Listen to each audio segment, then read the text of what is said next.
Ole mi zo tutorial channel in Java in kadawlom le ve khat seu voin chu apps application update dan kan zero ho in kan en ho lenga uluk deun ilo en donia ti chuanin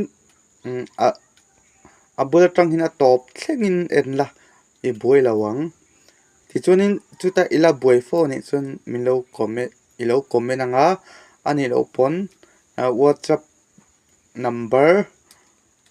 kada chuta chuan minlo bet thei rengang engtilai pon ole kan kal huwang enge ngai kan ti chuan I Play Store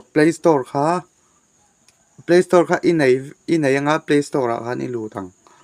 Play Store I lutanga ti chuanin logo chunglam pangsir dinglama hin omanga hei ti omanga ta hin kalutanga kai chu nangi chu in mingai siam kha chuan omanga ti chuanin hei ma sabera hian manage apps and device ini lutang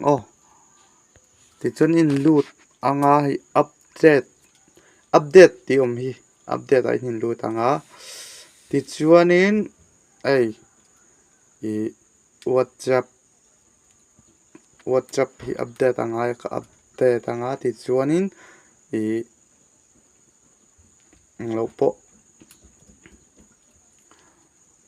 Google Play GPay kan ti angkha ka tiang kha update na ni meita ti hian in zonga Facebook demo Instagram demo rang kha update hian update ngai hin om thina thlatin voi khat amo I check zia donia ti chuanin khami kha hanni phot sela ti chuanin WhatsApp hi athar version tharan lo da update rang in lo en le lokela ti chuanin eta in ilu tanga I WhatsApp ai lutanga ti chuanin akil tlangsir agan pathum.in thai thla kha imonga setting a hani lutanga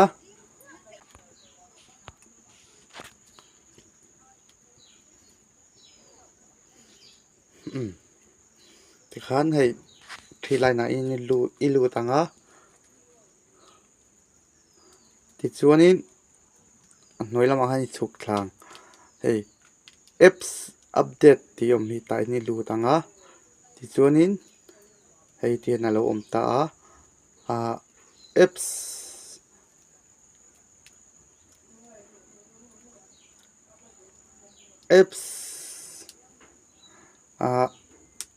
update ti omta apps update ti chuanin elo update over and network ti on kewang ti chuanin ama in update to ang ti nani kha ti chuanin back lenga ti chuanin status a ni lutanga ti chuan khuinge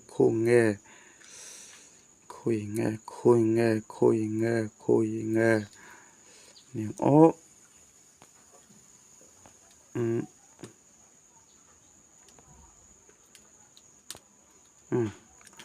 hei han ti mai te ila ti chuanin hei helai hei tinglai ilu tang ichin lo takin hei ta hian lu tur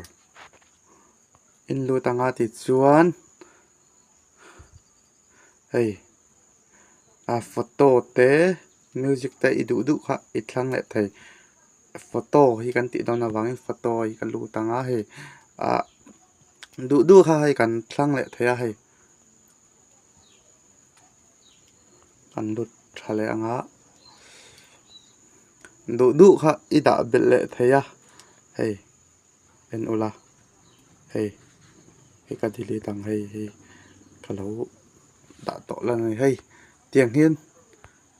อีติแหละเทบกันนี่ให้หน่วยมีอย่างเฮียนอีกครั้งแหละเทบกันนี่ติขากันสวยเวลาไม่นี่จูติขานติจวนนี้อีเสียมเจ้าฮะอีโดหนังติจวนนี้ทวินเสียกังอ่ะติ๊กอันนี้ไหมโอเลคติจงขาอันนี้ติขานอัปเดตด่านเตะคันเทียมเบลเลต้าโอเลคติจงขาอันนี้